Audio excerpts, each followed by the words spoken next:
Yeah, you're happy to be here, right? Calvin Watkins, Dallas Morning News. Thought process about keeping two quarterbacks, only 53? Yeah, well, first, I think, Calvin, what I want to say, number one, is to all the guys that came in today, I just can't thank them enough for all their hard work, and I'd be remiss if I didn't start with that. The mantra of compete every day, these guys have done that. They've bought in. It was hard to sit down in front of those guys and, be honest and tell them the why, tell them the things that they did well, tell them the areas that they can improve. And I think that's important because, anytime you have those hard conversations, whether they're back or not back, which we have some control of, but we don't have all the control of, they hopefully can use the thing that they're given the feedback about to improve themselves as a player. So we tried to do that, myself, the coordinator, the position coach. So first, let me start with that. I know you guys would probably ask me about that. But in terms of two quarterbacks, again, we're always looking at situations. And we know Dak's our starter and, Joe's the backup. And I thought Joe settled in a little bit. It wasn't perfect, but we feel very good about, Joe and his direction and where he can go. But again, nothing says we're not done looking around the league at all spots and not just quarterback. There's going to be a lot of names out there in a lot of different positions, and that process has already started for Will and his team. And it'll be a long night tonight and into the morning. Hall and Childress, I know they were competing. What was the thought process there between keeping Childress? Yeah, younger player. I mean, again, Keemon's a special young man, good football player, very physical. Zion's instincts from the beginning have jumped off the film at us. Just his physicality, the way he can play as a blitzer, the way he can fill the B gap, and tough decision. But usually when you're dealing with two players that are very, very close, you tend to go with the younger guy. Clarence Hill, DLLS Cowboys, and we're going to get back to the roster moves today. But just the Micah update, did you talk to him Sunday about his body language, number one? Yeah, Mike and I had a long conversation. Probably talked for an hour about a lot of different things and addressed a number of different issues and things like that. And at this point, I'm going to keep that between he and I. But we had a very, very good conversation. Okay, moving forward, obviously this is all about September 4th. I know you say you believe he's going to be on the field. When does he need to get to practice and ramp up to get to that point where you can be confident he can play against the Eagles? Yeah, well, I think, again, that's always the story, it's different for everybody. The fact he's been here gives him a little bit of a leg up on the fact that he knows the defense, and that could be a completely different story if he wasn't here. But at the end of the day, I think once we want him out there as soon as possible. And when he's feeling up to it and all those things is a big factor into it. But every day that he can get out there and get reps would be great. But I do think very strongly that him being around has helped. Him doing some of the walkthroughs and things like that does help. There's communication. There's signals that come from the sideline. There's communication from player to player that he's getting all those things. But the best way to get good at football is to play football. And so I would say as soon as possible would be the desired effect. Is there a deadline, though, just for game day? Just since it's on the Thursday, obviously. Yeah. Yeah, we're going to treat it as a normal week. We'll start. We have a bonus Monday on Friday, and then they get their day off. The league has a number of rules where they have to get certain days off. Clarence. But at the end of the day, as soon as he can get out there, that's great. But again, there'll be a ramp up plan for him, and when he lines up out there to play, do I think he would play 75 plays in every play? Probably not. I don't think that that's real. But I do think that he can be very disruptive, like we all know. Brian, Todd Archer with ESPN. Has he given you assurance that he'll practice? Did that come up in your talks? No, just again, wants to make sure he feels good and all that stuff. But again, like I said, I haven't changed my tune on the way I feel, and like I said, very, very good conversation about a lot of different things. So. Power communication, I think, is great, and having the conversations with him, but even having the conversations with some of the players today, it just reminds you the people side of this business is really important. And had a great conversation with Mozzie. Brought Mozzie in, talked to Mozzie, just same topic. Just, hey, consistency. It doesn't matter that you're a first-round pick. It's just we want to see you be more consistent. We know what you're capable of, and again, that's one of my things I'm really important. It's important to me is to find time to have conversations, and because I think it matters. Today's obviously a day you had to deliver bad news to guys that they're not making the team, but do you ever deliver good news to guys to say, hey, you made it? It actually happened today. I'll share it with you guys. I'm sure he won't mind me sharing it. So we brought Perion Winfrey in, and he assumed he was being cut. And so he walked in, sat down in my office, and Will and I were in there, McClay and I were in there, and I did play it up a little bit. I was a pretty good actor, if I do say so myself, probably being kind of a jackass for doing it. But I said, hey, these are hard days, and there's a lot of hard conversations that have to happen. But this is one I've really been looking forward to because I'm telling you, you've made the team. And he became very emotional.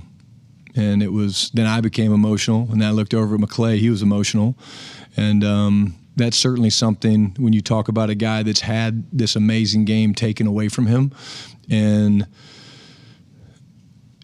you really realize how much these players love this game, what they sacrifice to play this game, what they have to, give up and go through, and the pounding it takes on their bodies. But the emotion of it, seeing Perion react like that, showed me two things.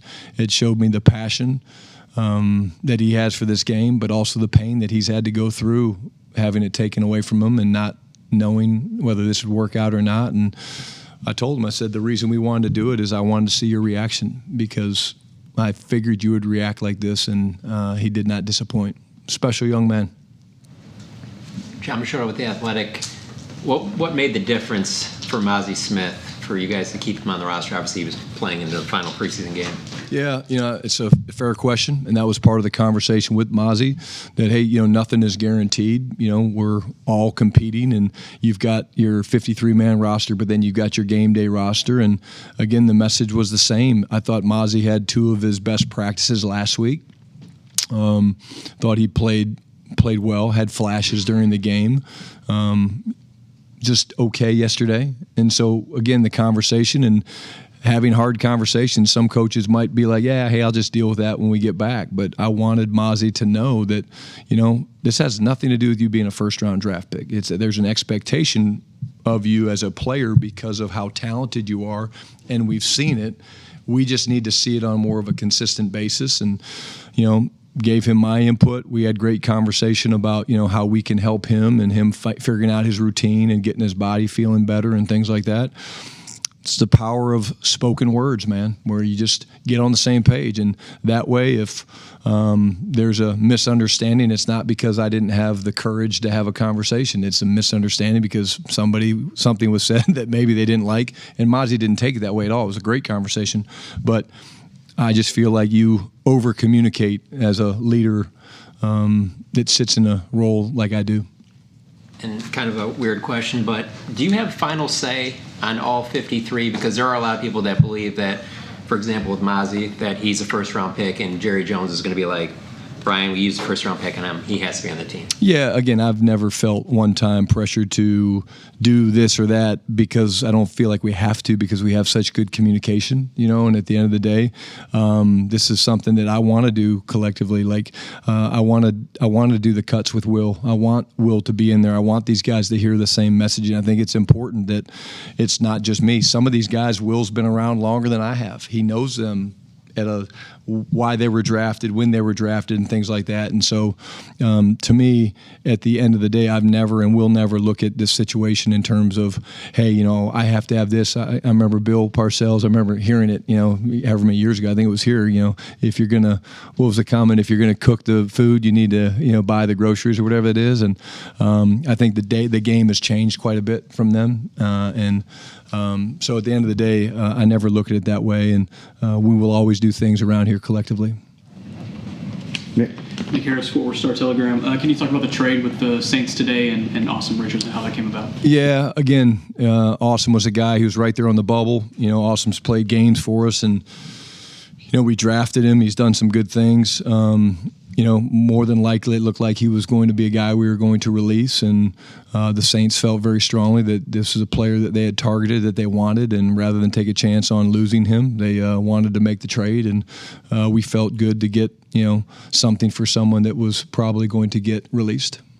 And then I would assume one of the tougher conversations was with Deuce Vaughn. Can you talk about his preseason and his outlook moving forward? Yeah, had a great conversation with Deuce. Such an incredible young man, damn good football player.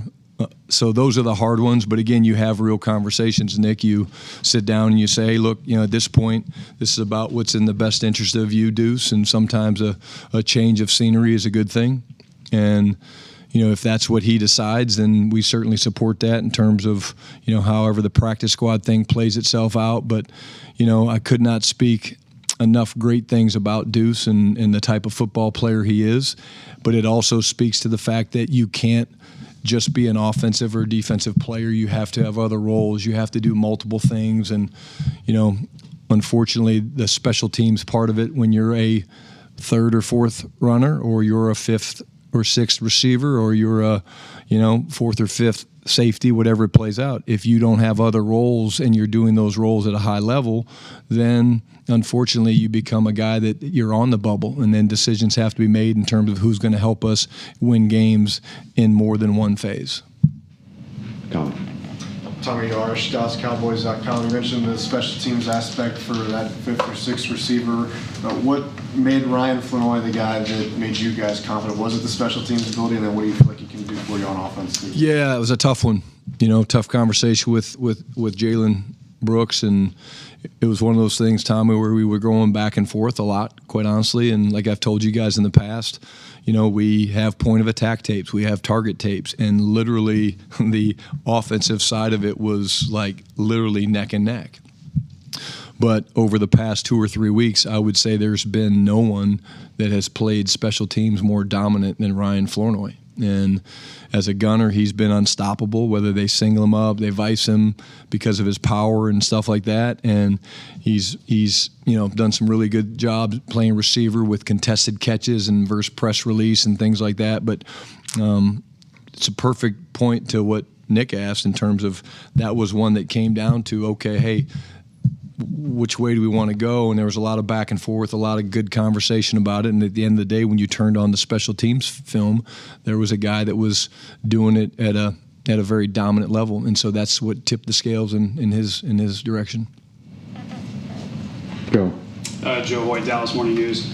Some guys like James Houston, Zion Childers, and Johnny Cornelius, maybe some guys that kind of progressed and maybe earned this, at least externally. That's kind of what, we kind of look at it as.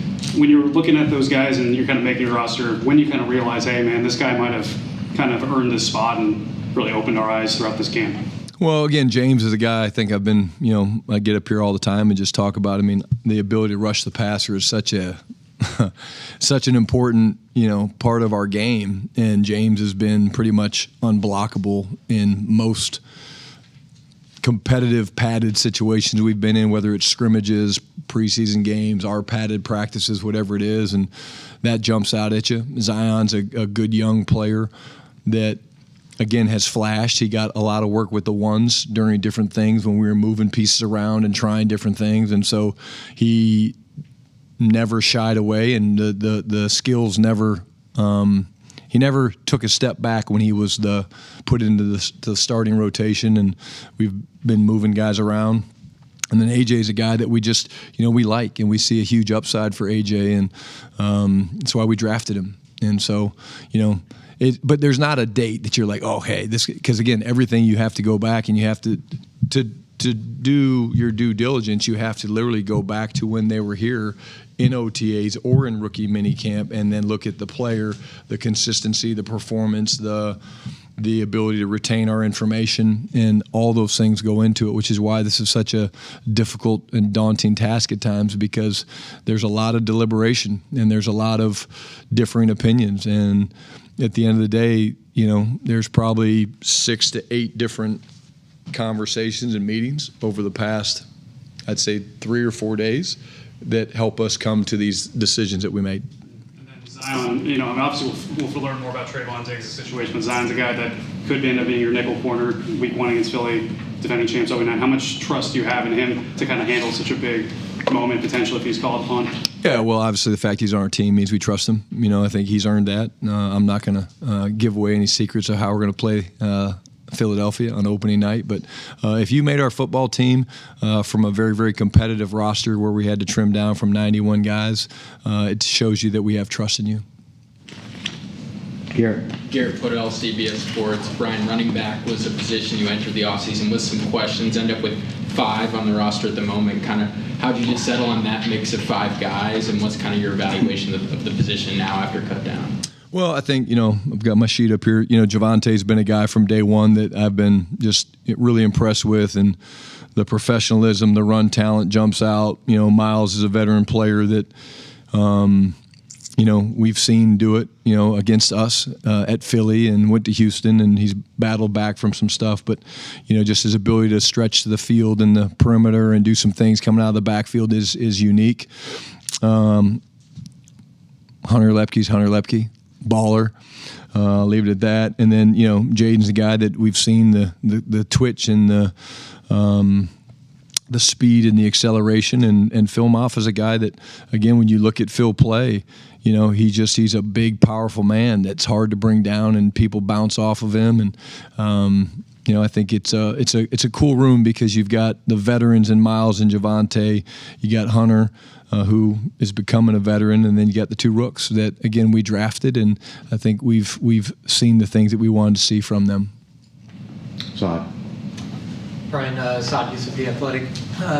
With Savon Ravel, obviously there was some optimism during the draft that he might be ready during training camp. Just where is his progress at, and what are your expectations for him moving forward? Yeah, again, you know, no timetables. You know that. He's doing everything in his power. He's working incredibly hard. You know, I think when you watch him work and you see him start to move, you see the things that we loved about him in the draft. But the biggest thing you want to do with a young player like that is you don't want to rush him back. You know, you want to make sure when he goes out there he feels great. And again, we're not going to do that. We're not going to rush him back. We're going to take our time, and when we feel like he's ready, then we'll do that. But at the same time, you know, you talk about a guy like Trayvon who has done everything, and that gets you excited. You know, you can't get them all back at one time, but, you know, again, couldn't be more excited to see Trayvon out there the other day. Scholar Jackson. Scott Dixon with the AP. I've got a bigger picture Micah question, but first, you said the other day the MRI was clear on him. Do you all consider him medically clear to practice, or no? Yeah, again, you know, there's always a chance for more tests and things like that, but, you know, at this time we do, yes. And you've been handed a pretty delicate contract situation in your first year as a head coach. How do you draw on all the years you've been in the league and try to handle that and deal with that? Just try not to get distracted by it. You know, I mean, I think I get asked by it every time I come in here, which, again, I understand and appreciate, but I can promise you when I leave here, I don't get caught up in it. I really don't. I don't spend a lot of time on Twitter and things like that reading what people think and wonder why. I'm running a football team, and I'm worried about the other guys, and the business side of it always works out.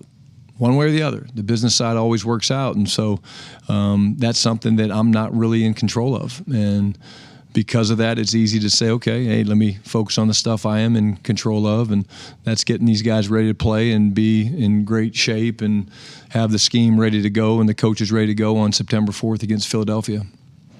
Cal.